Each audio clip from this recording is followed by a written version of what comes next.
Everyone, Leanne here from Kingdom Blogger. So in this video, I want to talk about how long should a blog post be?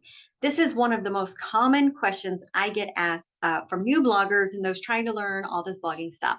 And so today I'm going to kind of break down the answer to that. And forewarning, it's not a black and white answer. Okay, so let's get started. So how long should a blog post be? There is no definitive answer for that. I know you may have read lots of tutorials from other blogging bloggers who say it need to be 1,100 words or it needs to be at least 2,000 words or whatever.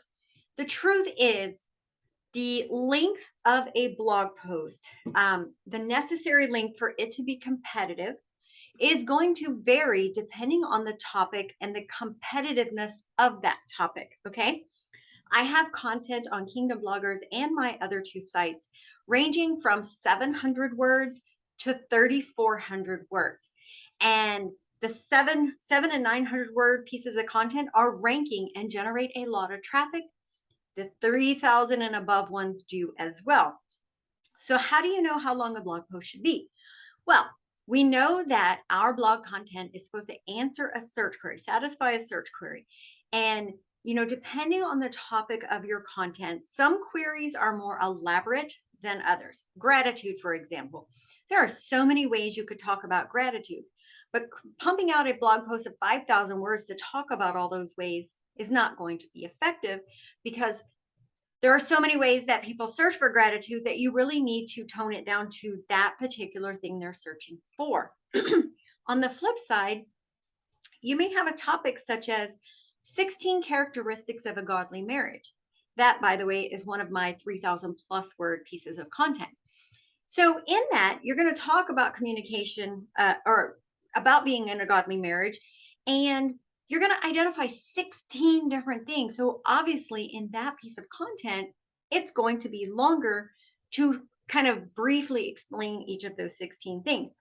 But let's say how to do a gratitude challenge. If you wrote 3,000 to 4,000 words for that, people would get so bored by mid content or sooner that they're not even going to finish reading it. And so in writing your content, you have to look at it. What are they asking? What are they looking for? Search intent. So when someone is searching something, you as the writer of this piece of content that's going to answer it needs to also put yourself in their shoes. What are they looking for when they Googled this answer, right? Like if I was to Google this, what am I looking for? What kind of answer am I looking for? And so when you write your content, you kind of have to think in that way.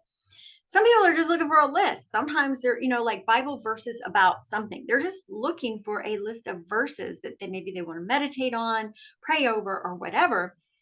And they don't really need a whole diary of how you feel about all those verses, right? That's all extra.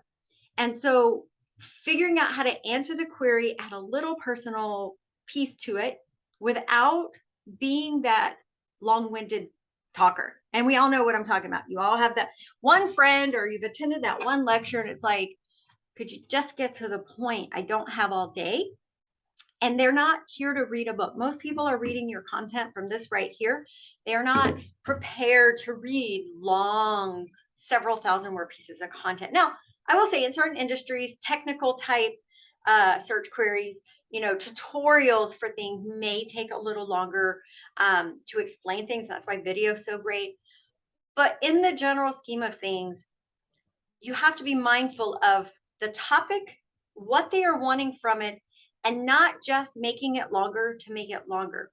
Because many topics, if you try, have you ever read that or, in school where you had to write those 10 or 20 page reports and so you just start filling it with fluff because you're like, I don't have anything else to say about this. I'm just going to make up fancy words to make it sound like I'm smart, right? That doesn't work. So how do you know how long it should be? Do your research. Do the research on the topic. Take a look at the pieces of content currently ranking on page 1 for that query.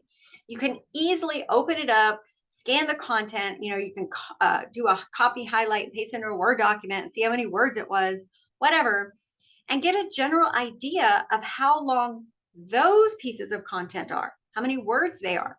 Because at the end of the day, they're your competition. If you're trying to beat them, you need to know where they stand in the equation. And so If everything on page one is 2,500 words or more, you might need to write 2,500 words or more. But if you have content on that page that is ranking on page one results, and it's only like 1,000 words, then you don't need to go 2,500 on it because that's overkill. So just kind of think about that. I know a lot of answers I give in this, people are like, well, that didn't answer my question. And unfortunately, there is a lot of things in blogging. There are many things in blogging that just simply aren't black and white because every query is different.